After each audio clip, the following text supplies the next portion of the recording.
নমস্কার বন্ধুরা, আশা করি তোমরা সকলে খুব ভালো আছো, সুস্থ আছো এবং অবশ্যই পজিটিভ আছো। আমি আরও একবার তোমাদের সামনে চলে এলাম হ্যাশট্যাগ আমরা সকলের আজকের বিষয়ে একটু কথা বলবার জন্য। তো আজ আমাদের বিষয় দিয়েছেন আমাদের সকলের খুব কাছের একজন মানুষ, তিনি হচ্ছেন মিতা চ্যাটার্জি। তো মিতা দিভাই আজকে যে বিষয়টা দিয়েছেন সেই বিষয়টা হচ্ছে যে বৃষ্টির দিনে কোনো কিছু মানে অন্যরকম কোনো কিছু বানিয়ে খাওয়া, আর তার সঙ্গে তো রথের মেলা আসছে, সেইটা নিয়ে কিছু বলা। তো বৃষ্টির দিনের এই ব্যাপারে আমরা আগেও কয়েকবার মানে আমরা ভিডিও বানিয়েছি। তো বৃষ্টির দিনে কিছু বানিয়ে মানে অন্যরকম কোনো কিছু বানিয়ে খাওয়া সে তো বটেই। বৃষ্টির দিনে একটুখানি আমার যেরকম স্পেশালি একটু ভাজাভুজি খেতে বেশি ভালো লাগে। আমি আগে বৃষ্টি হলে বিকালবেলায় কিছু না কিছু একটা স্পেশাল বানাতামই, যে কোনো কিছুর হয়তো পকোড়া করতাম বা কিছু করতাম। এখন এক্স্যাক্টলি ঠিক মনে নেই কী কী করতাম, তবে আলাদা করে কোনো কিছু বানাতাম, মুখরোচক আর কি কোনো কিছু বেশ বানাতাম। আর বৃষ্টির দিনে স্পেশালি আরও যেটা হয় সেটা হচ্ছে খিচুড়ি। খিচুড়ি খাওয়াটা তো খুব ভালো লাগে। খিচুড়ি ইলিশ মাছ ভাজা হোক বা খিচুড়ি অমলেট, তার সঙ্গে একটু চাটনি বা এই যে একটা পাঁচমিশালি তরকারি হয় সেটাও খিচুড়ির সঙ্গে খেতে খুব ভালো লাগে। বেগুনি, নানা রকমের নানান কিছু খাওয়া যায় খিচুড়ির সঙ্গে চিকেন দিয়ে খেতেও খুব ভালো লাগে। তো জানি না তোমরা কেউ খেয়েছো কি না, তবে ভালো লাগে, আমি ট্রাই করেছি।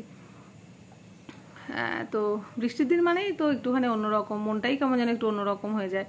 আর আমি যেহেতু বৃষ্টি ভীষণ ভালোবাসি, তো আমার মনটা একটুখানি বেশ অন্যরকমই হয়ে যায় আর কি, এটাই। তো যাই হোক, আর তার সঙ্গে তো রথ, বৃষ্টির সঙ্গে তো রথের একটা সম্পর্ক আছে, কারণ বৃষ্টির দিন তো রথ হয়, রথের দিন তো বৃষ্টি হয়, প্রত্যেক বছরই হয়, মানে সে অল্প হোক বেশি হোক যা হোক হয়। এবছর দেখা যাক কি হয় আর কি। তো রথ বলতে তো সেই ছোটোবেলায় সেই রথটা আমাদের বাড়ির পাশে, সেই রথের বাড়ি আর কি, মানে সেখানে রথ হতো, এখনও হয়। আমার বাবা যে ভারত সেবাশ্রম সঙ্গে সঙ্গে যুক্ত আছেন, সেখানেও রথের অনুষ্ঠান হবে আর কি আগামী রোববার। তো এবার ভেবেছি একটুখানি যাব, আসলে বহু বছর তো আর এইসব কোনো অনুষ্ঠানে আমার যাওয়া হয় না, তো এখন আছি, তো একটুখানি ইচ্ছা হয়েছে আর কি, মানে বাবাদের মন্দিরে আর কি একটুখানি যাব রথের দিন। দেখা যাক কি হয়, ভেবেছি, এখনো কিছু ঠিক নেই। আর রথ বলতেই তো হচ্ছে মেলা। ছোটবেলায় তো ঠাম্মার সাথে মেলায় যেতাম, তো এখনো সেসব দিনগুলো খুব মনে পড়ে। তো ওগুলো সবই সব মধুর স্মৃতি হয়ে গেছে। এখন বহু বছর হয়েছে রথের মেলায় যাইনি, অনেক বছর হয়ে গেছে। লাস্ট সেই ঠাম্মার সাথেই গেছি,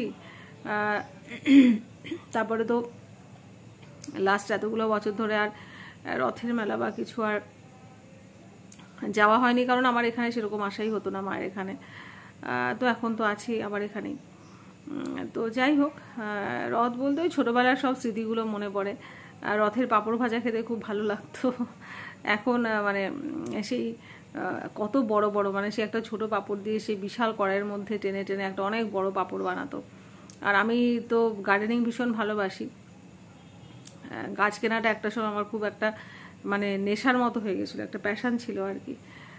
তো আমি আমার লাইফের প্রথম যে গাছটা কিনে এনে আমি টবে বসিয়েছিলাম, সেইটা আমি রথের মেলা থেকে এনেছিলাম। আর সেখানে আমি দুটো কামিনী ফুলের গাছও কিনেছিলাম আর কি রথের মেলা থেকে।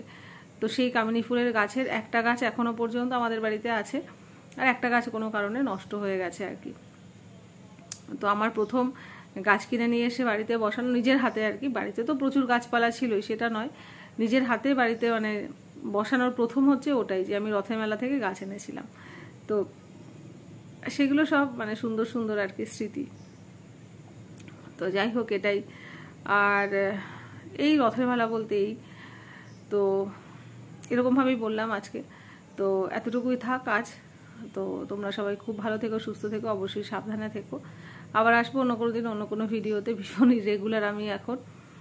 তো যাই হোক, তোমরা সবাই খুব ভালো থেকো, আবার আসবো, ততক্ষণের জন্য বাই, গুড নাইট।